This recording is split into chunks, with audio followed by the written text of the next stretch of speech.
2주차 외부 환경 분석부터 하겠습니다.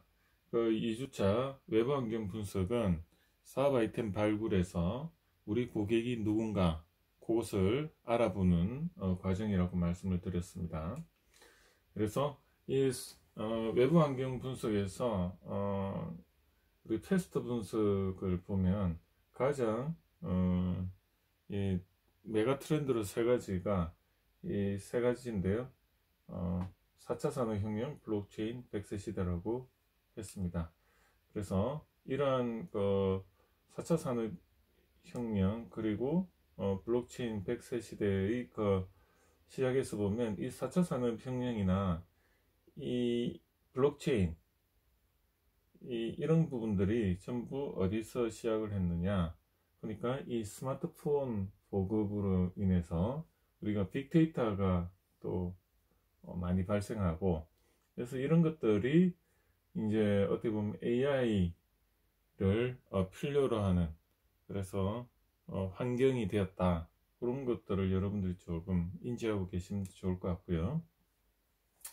그래서 이제 그 블록체인을 간단하게 설명을 드리면, 이 블록체인은 여러 개의 그 컴퓨터들이 이렇게 있고, 그 컴퓨터들 간의 거래가 이 두 컴퓨터 사이에만 데이터가 기록이 되는 게 아니고, 여러 데이터들과 오히려 역설적으로 전부 다 공유를 하다 보니까 이 각각의 컴퓨터들이 모든 데이터들을 다 가지고 있는 거죠.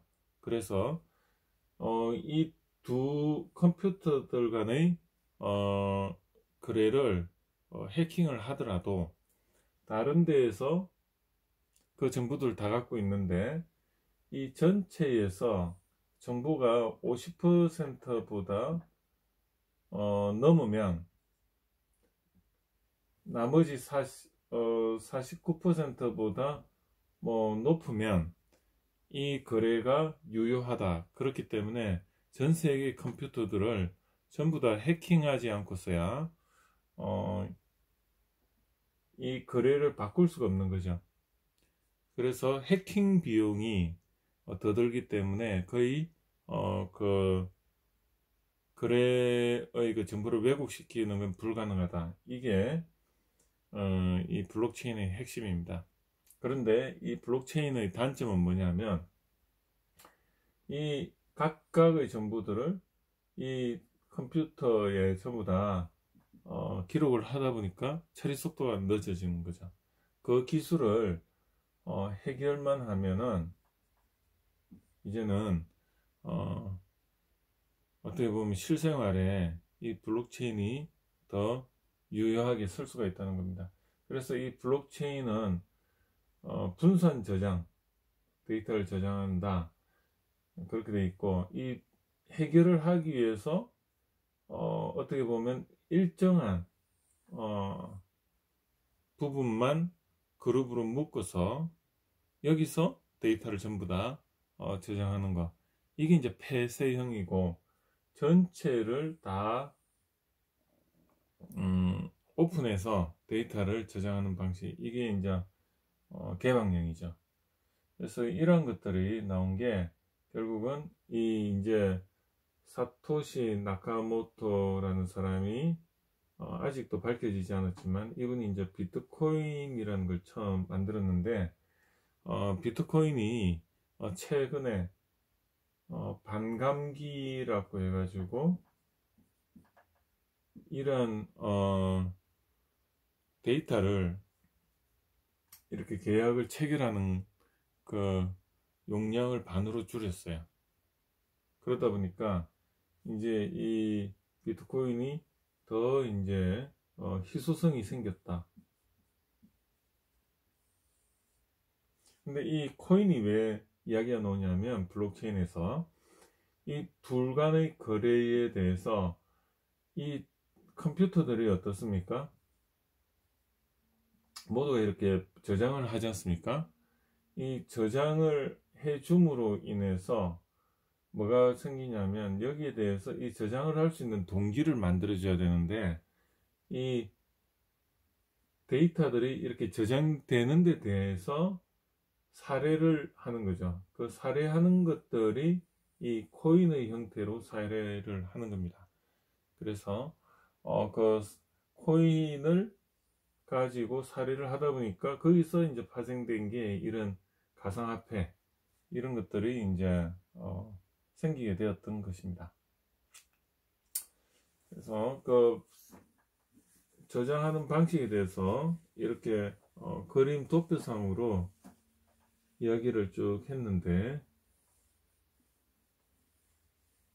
여기 보시다시피 이제 옛날에는 그 거래를 집중적으로 한 곳에서 서브 형태로 거래를 저장했다면, 지금은 그런 서버들이 이렇게 분산이 되어 있으니까 역설적이게도 정보를 모두 공개하기 때문에 거래의 투명성과 보안성이 확보가 된다.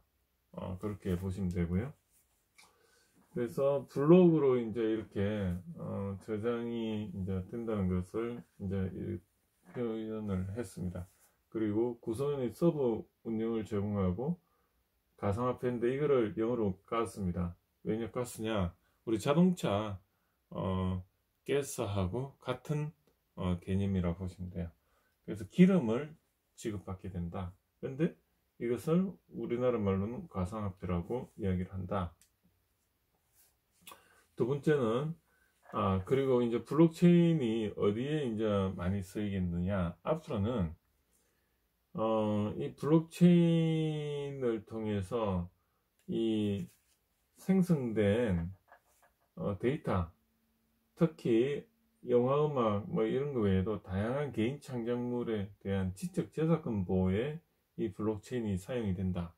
그래서 우리가 3D 프린터는 하드웨어적으로는 다 이제 집에 프린터인데 프린터기들이 다 있듯이 단지 3D로 이렇게 프린팅이 되는 거죠. 자, 그러면 더 중요한 게 뭐가 되냐? 앞으로는 이 프린터기를 사용을 하려고 보니까 데이터가 소프트웨어적으로 데이터가 필요하더라. 3D 데이터가 필요하더라. 그 데이터를 이 블록체인과 연결하면 각각 개인이 만든 그런 설계물들이 이제는 하나의 그 창작 저작으로서 인정을 받게 된다는 거죠.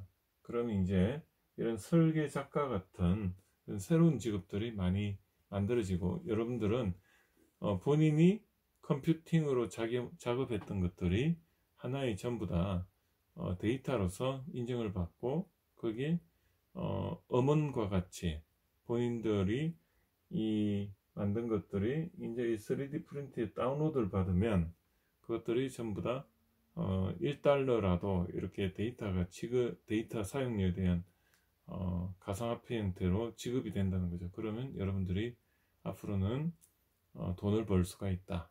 그래서 지금은 이 음악이나 영화 이런 거 외에는 보호를 받을 수 있는 인프라가 많이 없는데, 이제는 그런 것들이 가상 사회에서는, 특히 이제 언택트 사회에서는 더 유망해진다. 그렇게 볼 수가 있고요. 이제 제가 여러분들한테 오늘 뭐 요약을 하기 위해서 이렇게 강의를 하는데, 이제 이런 부분들은 좀 넘어가겠습니다. 그래서 뭐 이런 것들은 이제 쭉 넘어가고, 여러분들이 정작 중요한 게 아이디어 개발론에서 아까 말했던 사업 아이디어 발굴하는 거하고, 그 다음에 그게 실제로 돈이 될 거냐, 그리고 그런 사례들이 뭔가, 거기에 대해서 조금 여러분들이 이해가 안 되는 부분에 대해서 제가 핵심적으로 설명을 하기 위해서 이런 부분들은 전부 이제 여러분들한테 다음에 또 기회가 있겠죠. 그래서 이런 이제 블록체인은 다 넘어가도록 하고요. 100세 시대도 앞으로 이제 100세 시대가 되면 나이가 많이 이제 연장이 되면은 빨리빨리 하는 것보다 어떻게 제대로 갈 거냐, 그런 것들이 더 중요해진다는 거고요. 그래서 그 초반에 인생을 설계를 잘 해야지 된다, 이런 내용입니다. 그래서 초반에 어떻게 보면 초반에 제품의 그 품질의 그 결정이 80%가 방향성에서 나온다. 그래서 여러분이 초반에 방향을 잘 잡는 것이 오히려 후반에 인생이 있어가지고 이 20%가 뭐냐면, 나중에는 제품 생산 예를 들었는데 소비자한테 인도되고 나서는 아무리 노력해도 품질의 20%밖에 영향을 못 미친다. 초반에 아이디어 단계에서 방향을 잘 잡으면 그게 오히려 품질의 80%를 차지한다, 이런 내용입니다. 그리고 백세 시대에는 중요한 거는 이 단기간에 이렇게 성공할 때는 기회가 잘 오지 않지만, 시간이라는 거물을 통해서 어떻게 보면 5년 안에는 여러 번의 기회가 오는데, 이 1년 안에는 기회가 한 번이라도 올 가능성이 드물다. 그래서 최소한 5년에서 10년은 보고 그런 기회를 준비해야 된다. 이게 핵심이고요. 인구 통계학적으로 보면 70년생 기준으로 앞으로는 100세까지 살 거다. 그리고 예전에는 70세 기준으로 볼 때는 26세였다면 이제 100세일 때는 37.5세가 26세와 같은 역할을, 정신적으로나 육체적으로 비슷한 레벨이 되고, 이 50세가 35세입니다. 즉 여기다 0.75를 곱하면 35세가 되고, 여기도 0.7을 곱하면 70세에 해당이 되는 거죠. 100세가. 그런 내용이고, 앞으로는 4, 2, 1. 즉 이제 노산이 되다 보니까 한 명만 놓게 되고, 그래서 이게 하나의 그 메가 트렌드다, 100세 시대에. 그리고 여러분과 같이 이제 이런 창업대학원에 와 공부하는 이유가, 예전에는 그냥 평생교육이라는 개념이 좀 희박했는데, 이 100세까지 살아내려고 보니까 중간에 다시 이 태평양을 건너다 보니까 중간에 또 여러분들이 한 번 더 인생의 터닝 포인트가 필요하다. 그래서 재교육이라는 형태의 어떤 공부가 더 필요하다는 거죠. 그것을 여러분들한테 말씀드리는 거고. 자, 그래서 예전에는 이제 75세의 생을 마감했다면, 이제는 이 75세 이후의 삶을 준비하기 위해서 다시 은퇴하는 시기에 다시 공부를 해야 된다, 그런 내용입니다.